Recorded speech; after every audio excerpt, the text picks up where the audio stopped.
Hi, I'm Brianna Motzkus with the Fabric Patch and Frayed of Washington. Today's lesson is all about raggedy squares.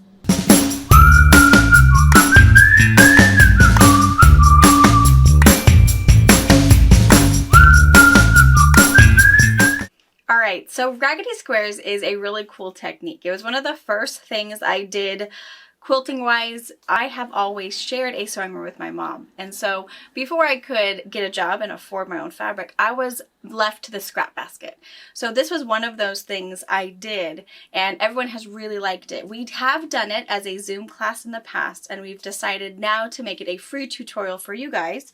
We also have a pattern available as a instant download or a printed pattern. You can find that at fabricpatch.net, and it is going to really tell you yardage wise, if you're not using scraps, what you're going to need from your favorite collection, how many blocks you're going to need to make it baby size, maybe up to queen size, and if you're using no sashing like the quilt behind me or with sashing. Always really good options. The other thing it's going to tell you is what blocks you might want to start with. So this one looks like we may have started with a 6-inch block and worked our way down. So the pattern will give you all of that math, all of those numbers, so you don't have to figure it out yourself. For today, I am using the Animal Cracker collection from Moda. I am starting with 10-inch squares. So you could get a layer cake that might be pre-cut in your collection, or I just bought some yardage and cut my own. So to start with, you're going to need a stack of 10-inch squares and a stack of 7-inch squares. So you'll need a little bit of yardage anyways to cut your 7-inch squares out of. And if you start with 42 10-inch squares, you will need 42 7-inch squares, and you will end with 42 complete blocks. So again, that pattern we have for sale will give you all of those numbers so you don't have to be confused with what you need to start with and what you're going to come out with. Other things you'll need to get started are some scissors. So this is raggedy, which means we're going to do some thread snipping. So there's a couple options. There's the Havel's serrated scissors, or the purple handled scissors, like we like to call them. They come in a couple sizes, but what's really nice is they are serrated. So they're very sharp, and they're sharp all the way to the point. So you can really get that really nice snip. Or there's the easy action scissors. So what's really nice about that is it's spring loaded, so all you're doing is squeezing and release, squeezing and release. So if you have any kind of arthritis or a sore hand, this is a really nice way without having to use a whole lot of extra muscles. The other thing you're going to want is a friction marker. Again, any color that's going to contrast. I tend to not use this very much, but I'm going to show you where you can use it. I also use if you use a FOF, I use my 0A foot, which is just your basic utility foot for any of your machines. I don't start with a 1/4-inch foot. I do use my 1/4-inch foot when I assemble my entire quilt, but the technique of raggedy squares is a lot of top stitching. Which brings me to thread. So you can use cotton thread, polyester, rayon, variegated thread is really cool because again we're going to be top stitching. So you can be really creative, use up some of those weird random bobbins you might have, make it all different. It depends on the outcome of the quilt you want. If your quilt is very playful and bright, and for someone little, they might love that one block is pink and one block is purple. They're not going to care. Or use something that contrasts your color. I'm going to be super boring today and do something more neutral because my color selection is very neutral. Let's get started on making our block. Okay, so before we get started with making the block, let me show you how we're going to kind of do all this. So if you take a look at this black, white, and purple one, we are starting with a large block, top stitching on a smaller block, and top stitching on even a smaller block. I do a kind of a little trick right here to keep our thickness and our density really nice and light. And we've also gone ahead and just sewed all the blocks together to create a really cool secondary pattern, as well as made these a little wonky, so we didn't have to make sure we lined up these blocks perfectly spot on, so that if one was wrong, it's not the one that stands out. The quilt to my left, what I've done is made it very bright, very scrappy. This is all scrap. So those really awesome scrap bags we get from Tracy, or if you have that fancy little scrap basket that the cat seems to love, this is what this quilt is. There's no rhyme or reason. It was just bright and fun. We added a really cool sashing to make it even brighter.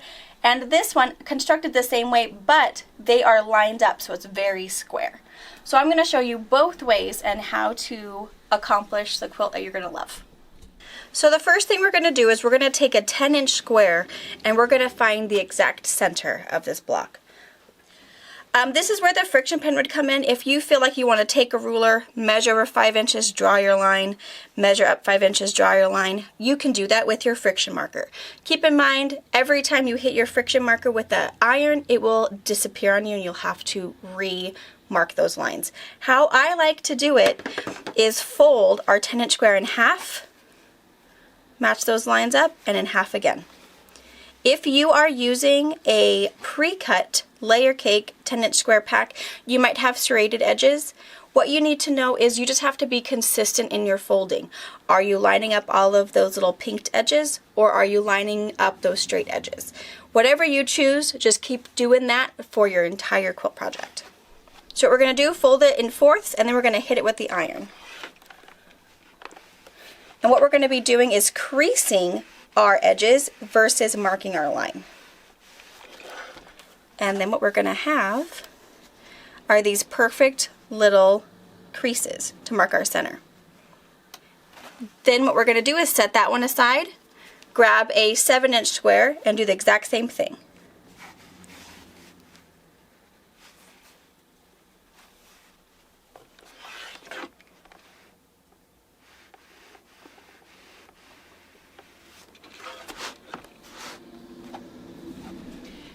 Alright, and then what we're going to do is center our 7-inch square on top of our 10-inch square. And because of our fancy little creases, we're going to know right where center is going to be for each one. And you're going to be doing right sides up.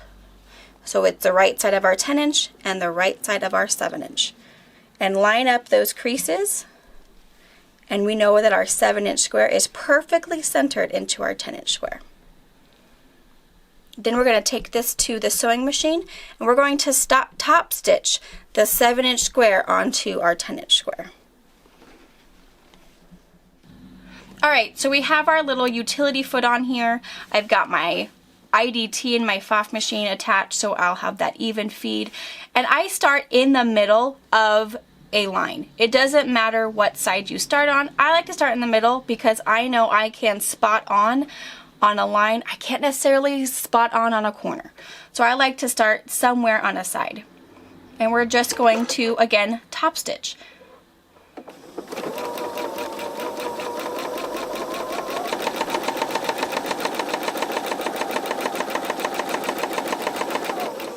And then when we get to the corner, we're gonna stop, needle down, pivot, and go the other way.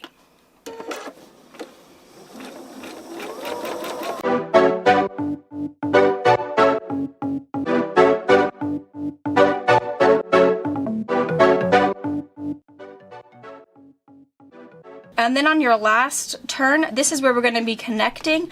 I just go ahead and I stitch over where I started, like about 1 inch.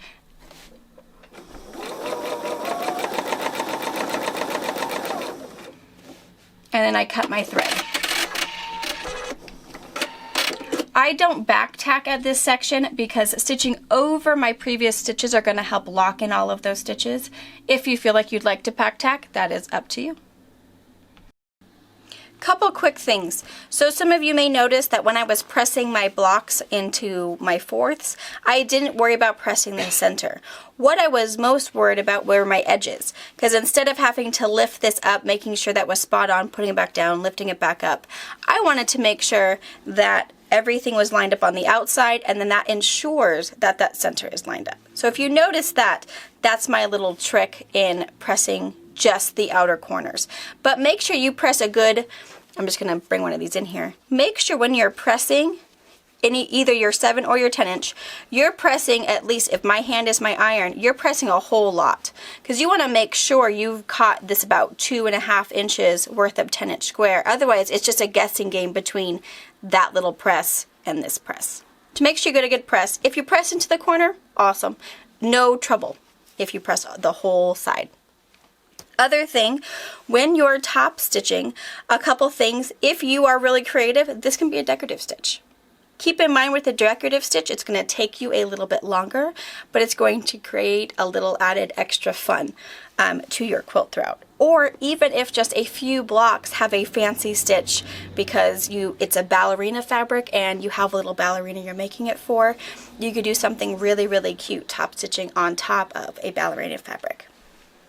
Also, when you layer these together, right sides up, you can also pin. I choose not to. I feel like I'm pretty confident and I tend to poke myself quite a bit with pins, but you could poke, you know, all four corners, put little pins in there so they're not shifting on you. That is entirely up to you. I had no problem keeping everybody lined up without pinning. Last really cool tip about your most feet. Fa for sure because I sew on one, but most feet, they have these lines on there. A lot of people wonder, well, why do the lines?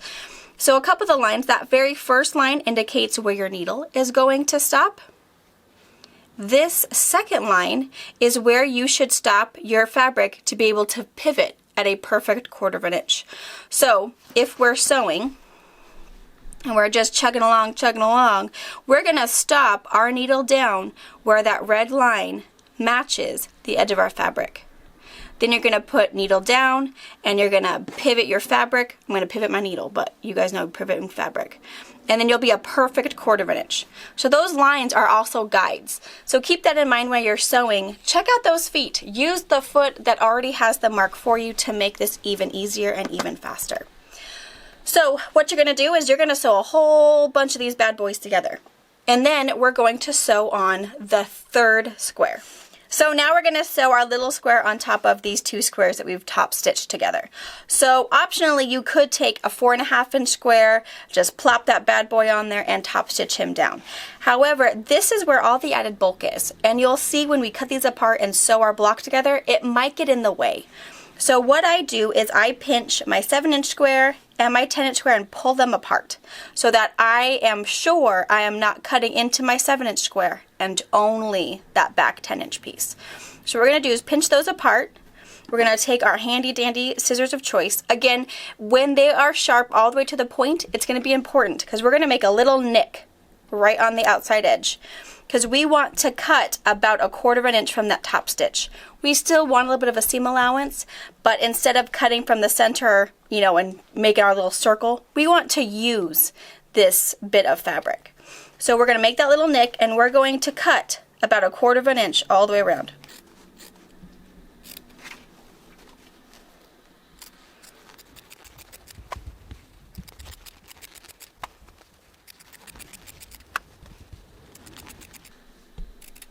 Okay, and then we have this little guy cut out. And again, it's not crazy important, it's straight. You just want a little bit of a seam allowance, just because as quilters, that's what we do. It doesn't have to be straight, it doesn't have to be anything. It just has to be scissor cut right out of there. And then with this square that we have cut out, we're gonna trim this square down to 4.5 inches. So with the square that we've cut out, we're going to trim to 4.5 inches. I've taken my wet erase expo marker that you can find at our website, fabricpatch.net, and I have marked just my little 4.5 so I can ensure that I can find it at a glance and that I will be able to use this block. If we cut this block wrong, we are short a square. We're going to have to muster up something scrappy.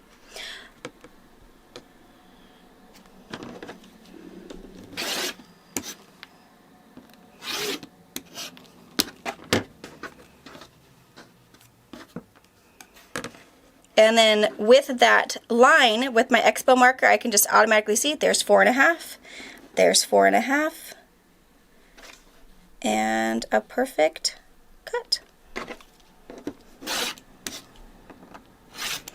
And then what's really cool is this is the only waste you're going to have with an entire block. When we're done trimming, we're going to go back to our block and stick this in there. Okay, so once you've made a healthy stack of the 10-inch squares and the 7, you've clipped out your back, trimmed those all up, that's where you're going to get a bunch of these 4.5-inch squares. So for me, I am someone who gets bored and antsy, so I'm someone who has always 8 projects in the works. So for me, I'd probably do like 10 or 15 of these and then move on to the next step so that I can get my instant gratification and really see how my quilt is coming along. And then go back and do the rest of these. But what's really important is you have to do a few at a time because your 4.5-inch blocks only get the same.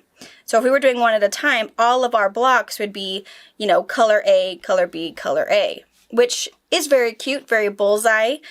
But it's really cute to make it all really scrappy. So I've made another block and we're just going to take the cute little orange guy and put him in there to make it really scrappy and really fun. And even with this interesting plaid, and I know plaid drives people crazy, it's really cute. It's not about being lined up. It's not about being straight. It's just all really cute and raw edged. So we're going to take this orange one and put it on top of here. And again, same steps. We're going to fold it into fourths and we're going to press it.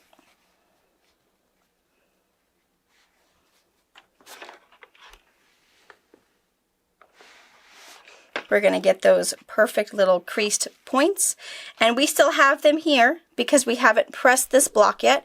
If you want to, you can always refold and repress. It is entirely up to you.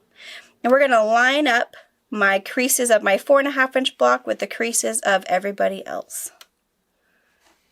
And line him up. And then, again, you can pin, you can not pin, whatever you are comfortable with, and then we'll go ahead and top stitch like we did the rest. Alright, so I've top stitched my little cute little orange guy to my first block, and I've also done the other block. I would suggest maybe doing 4 blocks so all 4 corners are separated, and you'll see that in just a second. But once we've done these 3 blocks and top stitched them all together, we are now going to cut these apart. Okay, so again, do your 42 blocks, whatever you're starting with, sew all of them so they're all at this stage. Or if you're similar to me, do your 15, do whatever you need to do to keep it going and keep that excitement. So for me, we're just going to do these 2 so I can get you on to sewing your stuff. What we're going to do is we know this is a 10-inch block, so we know half of 10. We're going to cut this block right in half at 5 inches. 1, 2, 3, 4, 5.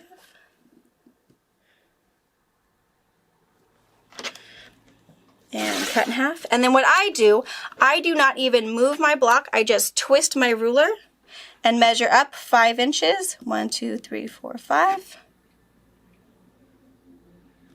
And cut across. And then you have your 4 equally squared 5-inch blocks. And you'll see where if you had even more fabric under here, how bulky that would be. And that's just not necessary. We might as well use up as much as we can of our fabric and not have a whole lot of waste or scrap left over. It also ensures that if you're using scraps or using up flannels and batiks and all your other bits in your scrap basket or a scrap bag, you can really get all of what you can out of it. So we're going to cut both of these blocks into fourths.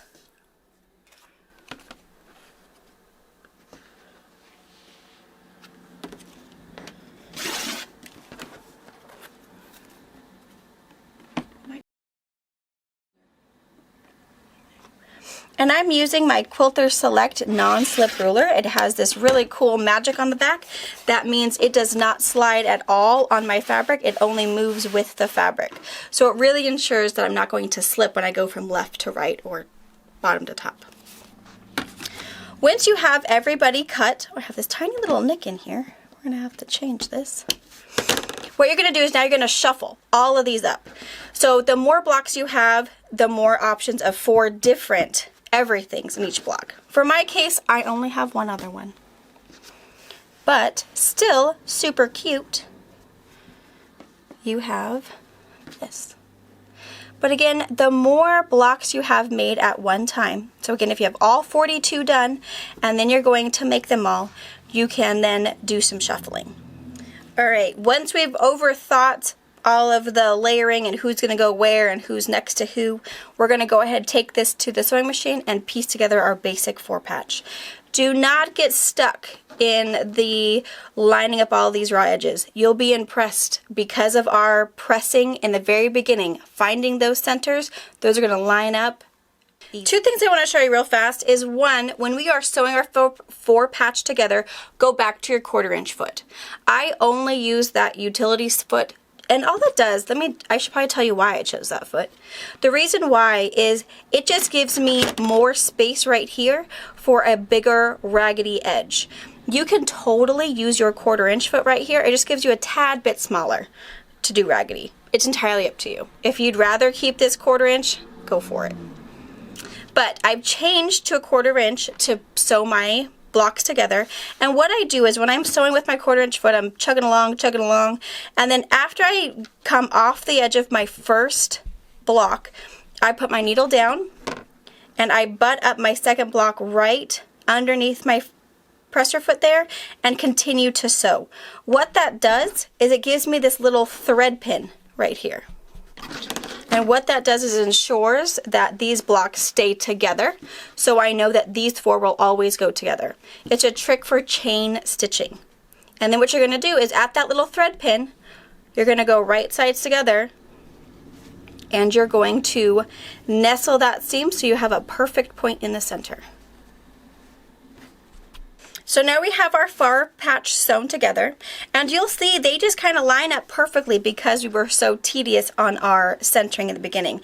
If you are off just a little bit, don't worry about it. Don't rip it out. We're going to be snipping these little edges so you won't even know. They'll be all raggedy and all cute. You can choose to snip at this stage or in the whole quilt is put together. I prefer to snip at the block stage. It's less overwhelming to me to do block by block than, oh my gosh, I've got 16 more blocks to go. So for me, this is the way I choose to do it. Take your thread snips of choice. Again, it can be your easy action Fiskars, it can be your serrated purple handle, and all you're going to do is you're going to snip from the edge of your block to the stitch. Do not go past the stitch, otherwise you're going to cut right into that, and now you have essentially put a hole in your stitching, and you may run the risk of that block coming all the way off. When you get to the corner, keep in mind if you clip automatically right here, you're going to cut out this little square. So keep in mind you either need to do one more clip to the middle and then come across this way. So you'll have this tiny little guy here ruffling, and then he won't ruffle again till here. So keep that in mind. If you get too corner happy, you're going to cut that corner out. But again, don't toss that block. Put that block in there. No one's going to realize that you accidentally snipped the corner out. And you're going to do this all the way around your entire quilt block. And you're clipping about 1/4 inch away. Again, it's not a science. It's not, it can be a little bigger, it can be a little crazy. Keep in mind the closer they are together, the rufflier they're going to get. If they're too far apart, they're not going to ruffle very well. So your snipping, do either at block spot or when your whole quilt is done. And then it'll look something like this. I don't know how roughly I got with this one, but he's been hanging around for a while, so you can kind of see how just sitting and handling him has already got him kind of all ruffly. The more you wash this quilt, the more you love on it, the rufflier he will get. So now that we know the basic construction of our block, let me show you how to make it wonky. Okay, I thought this would be the perfect time just to review for a second. So this really cute bright batik one next to me is how we made our first blocks together. They're very square. The only thing that might be different is I'm not sure, this is probably an 8-inch block that we started with, not a 10-inch square. You can also see with this one, it's very scrappy. I've got some solids, some blenders. I even have some batiks in here. And keep in mind when you are raggedying a batik, they're going to curl a little bit rather than kind of fray, which is kind of cool. And you can use anything you want. It doesn't even, you don't even have to see it. Like this is like a really cool fish one. You can't even see the fish, but you know it's something exciting. So use those scraps, use those batiks, use those cotton, throw in some flannel. Heck, you could probably even use some minky. Keep in mind minky will not ruffle like everything else, but it'll add some really cool texture. So keeping it scrappy makes it really fun. And again, this is just the straight setting, which makes it really fast, really easy.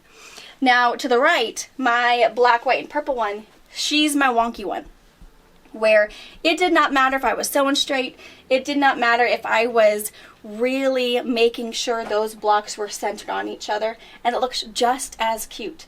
And having that mismatch and sewing block to block, you could really put a secondary pattern in here, because look how cool these little plus signs come out in this one. So you could really have a secondary pattern inside this quilt. So let me show you really fast how to make it wonky. Okay, so we're going to start the same way to make it wonky. So instead of us finding the perfect center, I'm not going to care about the center. All I'm going to do is to grab my 7-inch block, and I'm going to totally, drastically make him not centered. The only thing I'm going to take into consideration is my 1/4 inch seam allowance. If you get too close to the edge, you're not even going to see that orange piece at all. So back it off just a little bit, but make sure you're obviously not centered. And then go ahead, top stitch that bad boy down. When he's top stitched, be sure to cut out your back like before, trim that block to your 4.5 inch block, mix and match, and then go ahead and offset him again.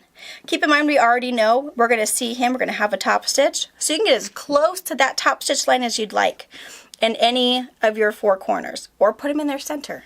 But I have to admit, the more drastic you are, the more obvious it looks. So this is one that I've kind of sewn together already. Everybody is all top stitched. I'll then go ahead and do the same thing. Measure over 5 inches, cut, measure up 5 inches, and cut. When you shuffle them all up, you have this little cutie patootie. And you can see how obvious it looks that it wasn't supposed to line up. And keep in mind, even if you have directional fabric, still just as cute. So the more obvious you are off center, the more obviously scrappy and off center it's going to look. Okay, so let me show you why it's really important to make sure you are purposely wonky or not. So you can see this one up in the front. This was obviously my play one. She looks pretty much spot on, which means I was just thinking, do I want something really cute and sophisticated and very da-da-da-da, or do I want something a little crazy? So if you look at this one, this block here, I did not get crazy enough with this block. So you can see this one kind of that someone might think, oh bummer, I wonder if she knew she wasn't quite on right there. But then if you come down to the other half, it's obvious it wasn't meant to be. So keep that in mind. For me, I totally don't care. It does not matter. I just think she's really cute. Harper loves it. People at the shop love it. So just be aware. If you're gonna go crazy and wonky, just go all for it. Go all in. And I want to show you why we're up here for quilting. You can do anything you want. So this one, what I did is I just did some really cool loops in a fun variegated purple one on the outside and also in the inside, keeping the middle squares unquilted. So you can really quilt it any way you want. You can even do edge to edge and quilt over any of this you want. It does not hurt your raggedy bit one bit. I did a little bit different. I did loops and these cute little big flowers in bright orange thread because it wasn't bright enough. You got to do some orange thread. And then all I did on the inside was do a quick little squiggle to accentuate the square look. Okay, so that's how you do a raggedy square. A lot of fun, lots of options, great for someone who is new to quilting or you want to do something fun and stress-free. This is that quilt. So again, you've got the option of really 3 colors in Scrappy. I like to call this planned random. We've got black and whites, white and blacks, and shades of purple. And again, we sewed block to block to block, which makes it a little bit crazy in a really fun, easy way. Or you can do your blocks very square and precise to make all your points line up and make it super scrappy. Just dig deep into that scrap basket, put all of them in there, the blacks, the purples, the batiks, the flannels, get them all in there, sew them all together, put on a basic sashing. Your sashing is great for 2 things, adding more color, because you needed more, and 2, it'll make it larger faster. Add that border and you have a perfect raggedy square quilt. All right, just when you thought I was done talking, you were wrong. So those of us who do regular binding and thinks it's awesome and love binding, good for you. You bind that bad boy. For those of us, me included, that really binding is my least favorite job, make a raggedy binding. You are going to take a 2-inch strip. You're going to take wrong sides together, fold your binding, give it a little press, do your thing, sandwich it in there, just like that. So this is about 2 inches. Fold them in half, stick them in there, and just top stitch. That's it. And then, before you give it away or give it a good wash, clip that. And you have this really, really cute raggedy binding. And it took you half the time, 0 stress. Who cares what that corner looks like? Because you can't see it behind the raggedy. So, little pro tip for you there. Thank you for watching our video. We invite you to leave a comment, hit the like button, or better yet, subscribe to our channel so you never miss an episode. You can also visit our Instagram, Twitter, Facebook, or Pinterest pages, or find all of those things and our online store at fabricpatch.net.